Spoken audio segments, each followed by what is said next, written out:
What's up, you amazing people? I hope you're having a fantastic day. You are, of course, watching and listening to the Daily Dirty 30, also known as the DDT, here on The Kevin Lee Show. And I am your host, Kevin Lee. Now, for those of you who do not know what the DDT is all about, let me take a moment to explain. You see, it's a show that airs live at 9 p.m. Central Standard Time, Monday through Friday, and it's where I get to spend 30 minutes telling you, the viewer, all about the things that bother me today. What do I get out of it? It's easy. It's therapeutic. Why should you tune in? That's even easier. It's entertaining. Sound like a fair trade? Good. Let's get to it. Hello, my friends. Guess what? It's Friday. We actually made it a whole nother week. So congratulations to you, and more importantly, congratulations to me. Now, you are currently watching the Daily Dirty 30, a show that airs here every weekday at 10 p.m. Eastern, 7 p.m. Pacific, and I am, of course, your host, Kevin. So, since I have 5 things to talk about today, not 3, not 4, but 5, I suggest we jump right into it. So, the first thing we're going to talk about is Donald. Not Donald Duck, not Donald fill in the blank. You know exactly who I'm talking about. I'm talking about Donald Trump. Stop it, Donald. So, the reason why we're talking about this is if you can't see, because you're at home listening on the podcast, I just put up a picture of TikTok headquarters. Now, the reason, or at least some TikTok headquarters, I'm not sure if it's like the world headquarters or if it's just some regional area, but anyways, it doesn't matter. What matters is we actually have a picture of TikTok. And the reason being is because, once again, Donald Trump, in his ultimate wisdom, has decided he's threatening on canceling, or has decided he's going to cancel TikTok, and I believe even WhatsApp, another app. So, that being said, let's get to it. So again, this is the man we're talking about, not just TikTok, but Donald Trump, and his actions as of recently have been rather childish, I guess would be the word I'm looking for here. So Donald Trump will block TikTok and WeChat. I don't know what the other name I call it. It's WeChat. Downloads on U.S. phones by Sunday if company cannot meet deal to sell majority to Oracle and Walmart. You know, honestly, this is the first time I've even heard of Walmart being included. So I guess this is either a new development or something they weren't really reporting on previously. But yeah, so Donald Trump is now demanding that TikTok and WeChat both sell a majority to both Oracle and Walmart. Americans will no longer be able to download TikTok and WeChat starting on Sunday, when the Trump administration will have it banned from U.S. app stores. So basically, if you already have it, you're good. It's just that you won't be able to download it, nor will you be able to download any updates to it. So that's going to be the downfall for anyone like you or I, who probably already use at least TikTok. Now, WeChat I haven't used ever before, but I guess it's mostly for like sending money and stuff in between people, and I really have no one overseas I'm trying to send money to, not even like a Nigerian prince or anything. So really, I'm good.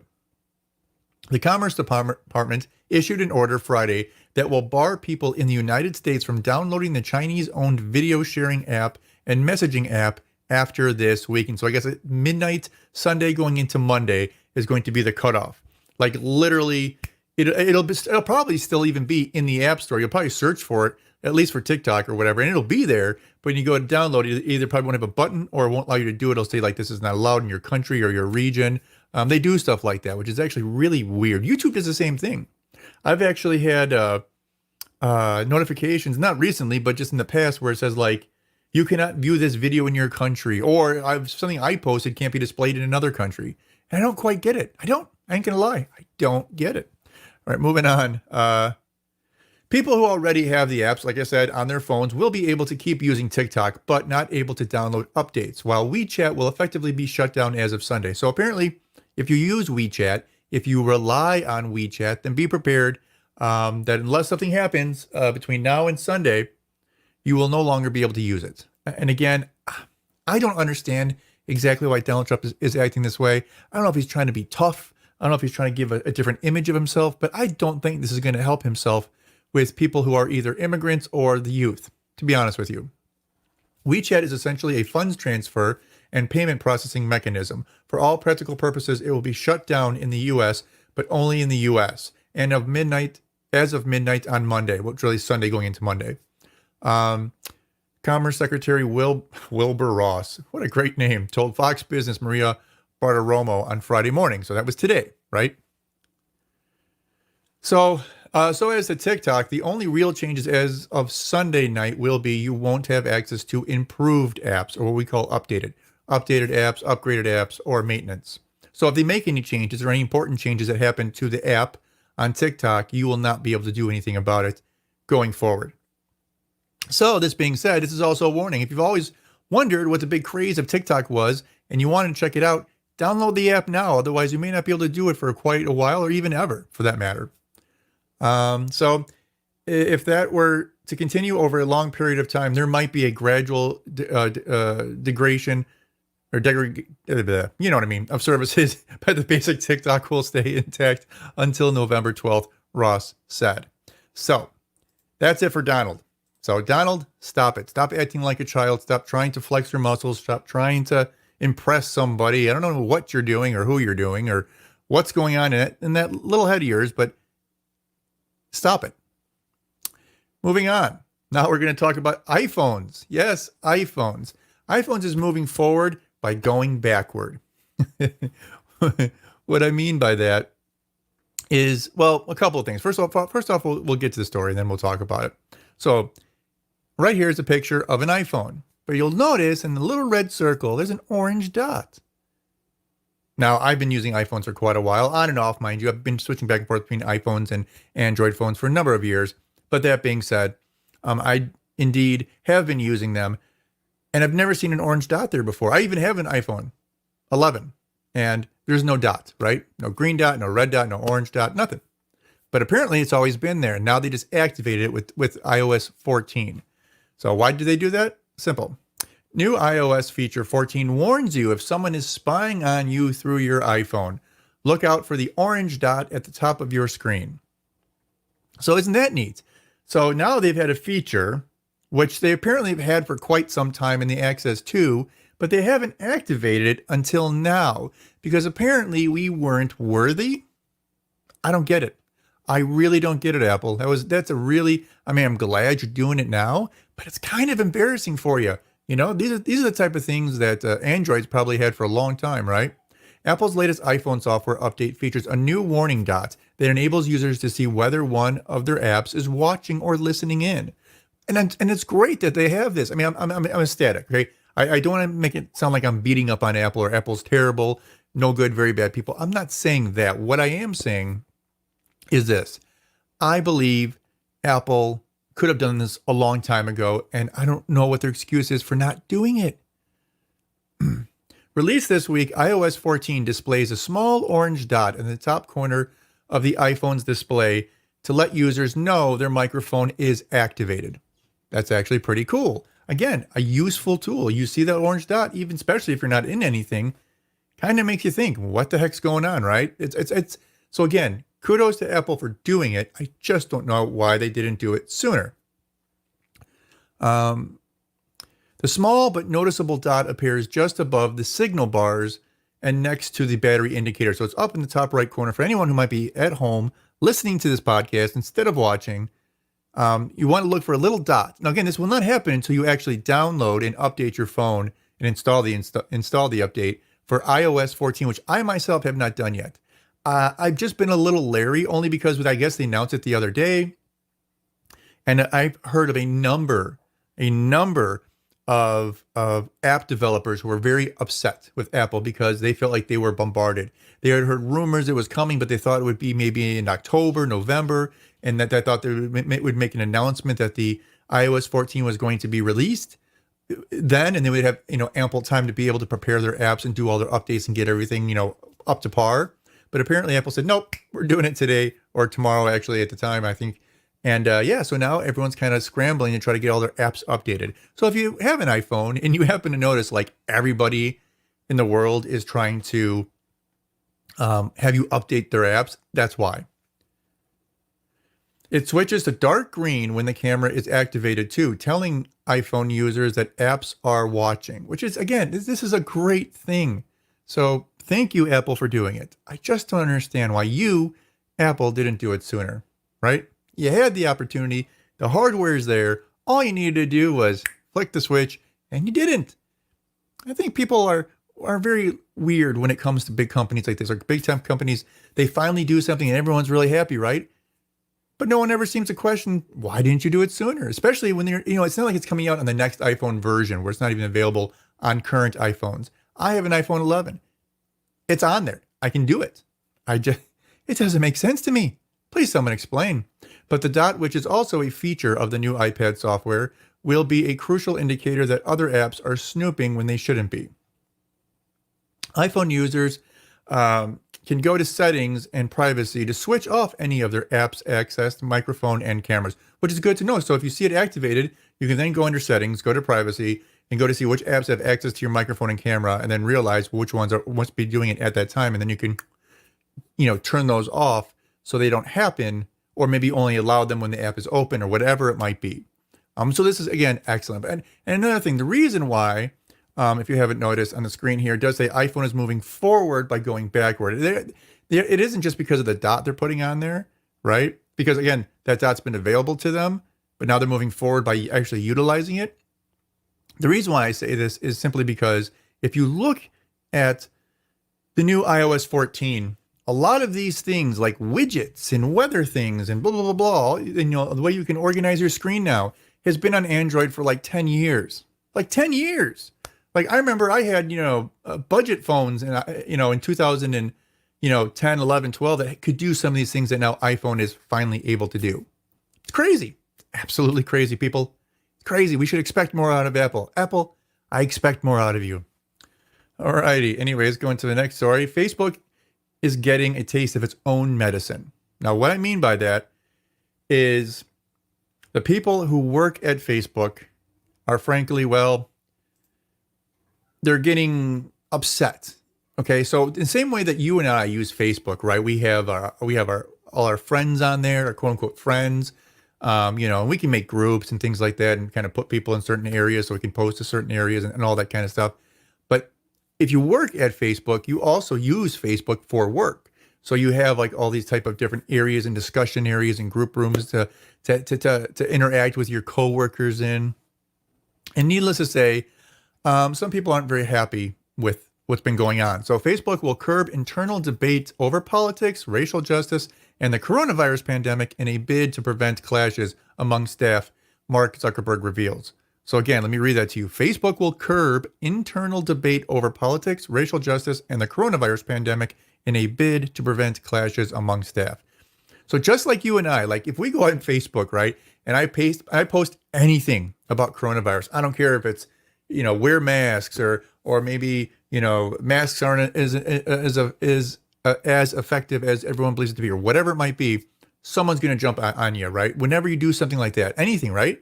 Same thing goes at Facebook. In fact, even more so, I'm certain of it. So there's a lot of internal debate over politics because right now we're in the midst of this huge election. It's the most important elections of our lifetimes. And that's kind of an old cliche. It's kind of silly to say, but this year actually might be, at least of my lifetime, of my 4+ decades here on the planet. Of course, racial injustice, I don't have to say anything there. We all know what's been going on with the protests and the riots and just the disruption and the destruction. It's just been terrible, right? And obviously the coronavirus, we don't even have to call 2020 2020. We can just call it COVID-19 and everyone will know exactly what you mean, right? Going forward. Facebook has said it is updating workplace policy to prevent clashes over politics, racial justice, or the pandemic on its internal employee message boards. So think about that. Think about how heated it has to be because everyone that works at Facebook probably acts just how you might imagine, right? They're intellectuals. They study things. They have all the quote unquote fact checkers who work there and all these things. Could you imagine what those internal employee message boards are like when it comes to talking about politics and racial injustice and COVID-19 and coronavirus and masks and the CDC, the WHO. I couldn't even imagine. I mean, I kind of would love to be a fly on the wall at Facebook, or spend a week there just observing because I bet you it is entertaining as all heck. Sorry about that. what we found from our employees is that they want the option to join debates on social and political issues rather than see them unexpectedly in their work feed. Does that sound familiar to you? Could you put yourself in that situation in the real world? I mean, wouldn't you say that you want the option to join debates on social and political issues rather than see them unexpectedly in your feed? Wouldn't that be nice if they gave it to everybody? I mean, don't get me wrong. I like politics. I don't mind talking about racial issues. But look at me. I'm a guy who's on the internet, who has a show, who talks to you every day, right? I do 5 shows a week here, and I do another show called The Libertarian Hour every Saturday. So obviously, I don't have a problem with talking about it, but most people do. And I can talk about it rational. I'm not going to get angry if you bring up Trump or if you bring up Biden or if you bring up whatever. I'll have a conversation with you. You know, I'm rational like that. So some people aren't. But wouldn't it be nice for us, like everyday people, to be able to opt out of those type of things? Facebook, I hope you're listening. Actually, I know you're listening. And soon, once I update my iPhone to iOS 14, I'll be able to prove it. So moving forward, Facebook is strengthening its harassment policy so the employees from underrepresented communities don't face hostile work environments, according to Osborne. Really? So this is part tied in as well, huh? So if you don't understand what I just said, there is, in most places, in most HR departments, in most companies, you have, harassment policies. And some of the employees apparently at Facebook, are from quote unquote underrepresented communities. We call those minorities. We call those immigrants. So I guess they feel segregated within Facebook, which is very interesting. That is very interesting indeed, that Facebook you would think that Facebook is a utopia, right? Where everyone is equally represented and no problems. But apparently at Facebook, maybe that's not the case, is it? And I understand no one wants to face a hostile work environment. And I'm going to tell you this right now. If you're listening to this or you're watching this and you have to ask the question, well, what is a hostile work environment? I can guarantee you've never been in one, because the second you've been in one, you'll know. And I've actually been in a number of them. Usually it's just one person, 2 people in a larger group, and it usually fixes itself pretty quickly, especially once, people up top or the HR gets catches air of it. But yeah, it's pretty funny.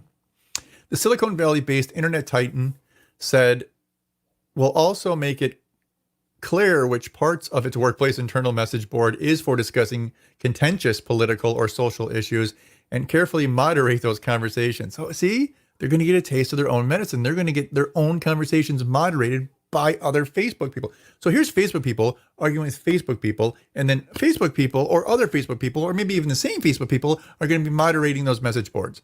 Oh, again, I would love to even if I could just have access to the timeline, even if I can't even comment, I just want to be able to see it, because I guarantee you it's got to be good. It's got to be some good times. The tech giant is exploring ways to promote civil, open debates focused on work, with all involved remaining professional, according to Osborne, which is exactly what they should be doing. So kudos to them for trying. Details on how Facebook intends to achieve that goal were still being worked out. So again, Facebook, who is the problem we all have, right? This tech giant is trying to promote civil, open debates focused on work, with all involved remaining professional, and yet the details on how they're going to accomplish this are still in the works, because you think they would know, but guess what? Guess what, friends? They don't. They don't have a clue. Okay, this one's actually going to take a long time, so I'm just going to zip through these slides, because I got like 20 slides just for this one person, and I'm going to show you this picture, and I'm going to tell you her name, and guess what? You're not going to know who she is. So the whole point of this is that double jeopardy apparently isn't a thing anymore. Why we're going to talk about that is because of this woman. Her name is Amy Locane. She's an actress, or I should say former actress, who appeared for some time on Melrose Place. I guess the original one, I'm assuming.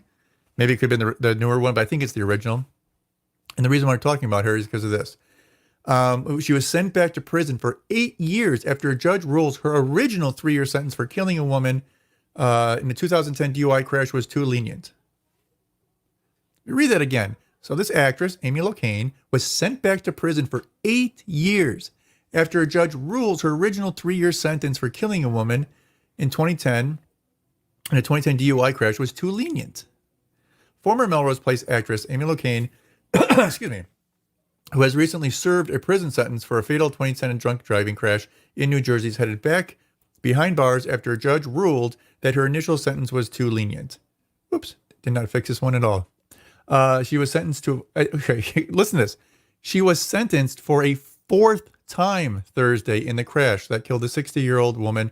Her name is Helen Seaman, and severely injured her husband about a decade ago, accusing the mother of two of still refusing to fully acknowledge her culpability in the crash. Superior Court Judge Angela Borkowski gave Locane 8 years for second-degree vehicular homicide and 18 months for fourth-degree assault by auto. Locane had previously served 3 years in state prison and completed 3 years on parole for the crash. She had been out of state prison for 5 years and off of parole for 2 at the time of her resentencing Thursday. Think about that. She went to court, right? She was sentenced for the crime she was convicted of. She was given 3 years in prison and 3 years probation. She did the 3 years in prison, did it completely, then was released, did her 3 years on probation, and apparently there was no issues because she never went back to jail. And it's 2 years removed from the end of her probation, and now a judge has decided that she needs to be put in jail back for 8 years. I'm not misreading this, I'm not misrepresenting it. If that doesn't boil your blood, I don't know what will. Again, you can say that maybe she got off light, right? You can say that. But she was already sentenced, and she already served, and then she already did her parole when she was out. That's being convicted and time served. There's no reason in the world why any judge should have the right, ever, to reconvict someone after the fact. The fatal crash happened in June 2010 when a New York attorney, Fred Seaman, was driving home with his wife, Helen, after a weekend away just after 9 p.m. Locane, who was driving around 20 to 30 miles an hour over the speed limit, crashed into the passenger side of the Seaman's car as they were pulling onto their driveway, killing Helen on impact. The actress, who was arrested at the scene, later contended a third motorist whose car Locane had bumped into at a traffic light minutes earlier distracted her by honking and chasing her. Now, again, I don't know if that's true. I don't know if it's not. That doesn't even matter. But I just figured I'd put it out there because it was said, and she did claim it. So I don't want to give you half information, right? Locane wasn't indicted for drunk driving, but a state expert testified her blood alcohol level was likely about 3 times the legal limit, and that she was driving roughly 53 miles an hour in a 35 mile an hour zone at the time of the crash. The state initially sought a 7-year sentence, but a trial judge sentenced her to 3 years in 2013. An appeals court ruled he misapplied the law, but at the resentencing, the same judge declined to give her additional time. Last year, a different judge sentenced her to 5 years, but an appeals court ruled he didn't follow guidelines it had set and ordered yet another sentencing, hence now the 4th sentencing. The appeals court held that Locane waived double jeopardy protections when she voluntarily began serving her initial sentence while the state was still appealing it. So because she was sentenced and because they told her, well, if you start serving now, the sooner you're in, the sooner you're out. So she went to jail and started serving because she knew one way or the other she was going to be serving, right? So that's what the prosecutor was telling her. That's what her defense attorney was telling her. That's what the judge was telling her. So she went to jail like you're supposed to. They said, okay, you should report on this day. Now, maybe she should have stayed out of jail, but she would have been out of jail for years. She just wanted to get it over with. She screwed up. She wanted to serve her punishment, and she did. And then she served 3 years. Then they let her out, and then she served 3 years on probation. It's been 2 years since then, and now they want to put her back in for 8 more years. When the government timely appeals our initial sentence or a sentence imposed at a resentencing, a defendant is put on notice that the sentence may change and he or she cannot acquire a legitimate expectation of finality. The judges wrote at the time. But again, this is on the appeal process. This is after she was initially sentenced. Locane has 45 days to appeal her sentence. Ronco is her lawyer, said he is waiting to see if the state Supreme Court decides to hear his appeal on the double jeopardy question. Now, again, if you don't think that this is double jeopardy, then I don't know what to tell you. You can't have your cake and eat it too. I'm sorry. I don't care. And again, maybe you think she got off a little light on the sentencing, but this is something she was sentenced to, something that she agreed to, and she did her time. Now, there might be a legal loophole which is allowing them to do what they're doing. I have no doubt about that. But let's be realistic. It's just not right, and it's just not fair. It's just not. All right. Now, we're going to talk about, guess what again, friends? The United States Postal Service. How did I not get this fixed? I thought I did. Oh, well. Federal judge blocks Postmaster General Louis DeJoy's politically motivated cuts and orders all election mail to go first class. Yay! Guess what? It already was. But anyways, I digress.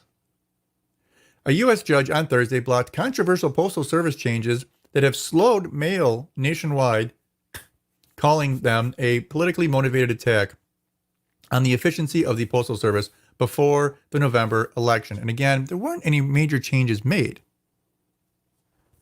The states challenged the Postal Service so-called leave behind policy, where trucks have been leaving postal facilities on time regardless of whether there is more mail to load. They also sought to force the Postal Service to treat election mail as first-class mail. Okay, first off, if something is actually marked and paid for as first-class mail, it will be treated as first-class mail. That was never going to change. And I think he actually talks a little bit more about this, but I just want to bring it up now because it's really irking me.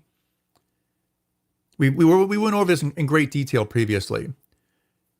At most, they estimate somewhere between 120 to 150 million pieces of mail will be added. Now, when you hear a number like that, you and I are like, wow, that's a huge amount of mail. How are they ever going to move that? Not only that, they have to move it twice. 120 to 150 million pieces moving out to people, and an additional 120 to 150 moving back in. And they have like a month to do it, but that's a lot of mail. I want to remind you, in case you didn't hear that episode or you don't know the facts, that literally every single day on average, it could be a Monday, a Wednesday, a Tuesday, a Friday, a Thursday, a Saturday, it doesn't matter. The United States Postal Office already moves 471 million pieces of mail. Every day they move 471 million pieces of mail. So to add 240 to 300 over a month period, it's not really going to be that much of a strain on the post office. Keep that in mind. The judge noted that after hearing that Trump had repeatedly attacked voting by mail by making unfounded claims that it is rife with fraud. Well, it could be, we just don't know. Many more voters are expected to vote by mail this November because of the COVID-19 pandemic. Of course. And the states have expressed concern that delays might result in voters not receiving ballots or registration forms in time. Again, no delays. They literally go, I pick up the mail. Mail's ready, pick it up, done.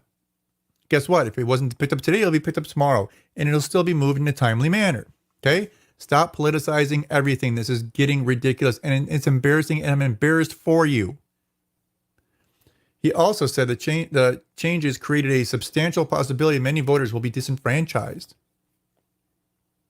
No, they can request their ballot now. They'll get their ballot in a week or two, and then they can fill it out in a day, mail it the next day, and they'll have weeks until the election. So if they're not going to be disenfranchised, they're only going to be disenfranchised if they request their ballot at the very last minute and vote, right? Like on the day of the election, and then send it in. That's the only way they're going to be disfranchised. If they do it in a normal, respectable, reasonable time frame, it'll be fine. It'll be absolutely fine. I guarantee it. So Bastian, an appointee of, again, this is the judge who made this decision, an appointee of former President Barack Obama issued a written order later Thursday that closely tracked the relief sought by the states.